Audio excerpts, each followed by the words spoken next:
It was a call for people to stay alert and hopeful, always looking for what God might do next.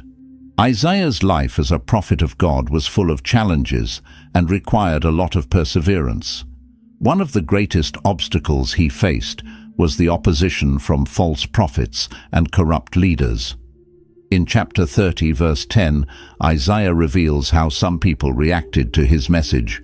They say to the seers, "See no more visions," and to the prophets, "Give us no more visions of what is right. Tell us pleasant things. Prophesy illusions." This resistance to the truth made Isaiah's work very difficult. He had to be brave and faithful to continue delivering God's message, even when people preferred to hear comfortable lies. God gave Isaiah several signs to reinforce his messages. One of these signs was the name of his son, Shear-Jashub. In chapter 7, verse 3, we read, "Then the Lord said to Isaiah, 'Go out, you and your son Shear-Jashub.'" This name means a remnant will return, and it was a constant reminder of Isaiah's central message. Even in times of judgment, God would always preserve a faithful group.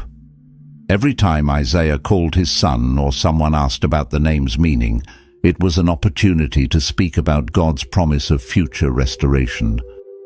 Sometimes God asked Isaiah to perform symbolic actions to convey his messages more powerfully. A striking example is found in chapter 20, verses 2 and 3. "At that time the Lord spoke through Isaiah, son of Amoz, 'Take off the sackcloth from your body and the sandals from your feet.' He did so, going around stripped and barefoot.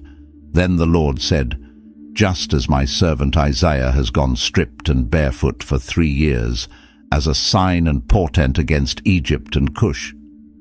This dramatic action must have been extremely difficult and humiliating for Isaiah, but it demonstrates his total obedience to God and his commitment to his prophetic mission. One of Isaiah's constant challenges was confronting those who trusted more in political alliances than in God. In chapter 31, verse 1, he warns, "Woe to those who go down to Egypt for help, who rely on horses, who trust in the multitude of their chariots and in the great strength of their horsemen, but do not look to the Holy One of Israel or seek help from the Lord."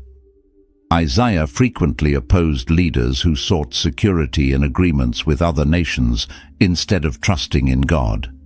This stance put him in direct conflict with the powerful figures of his time,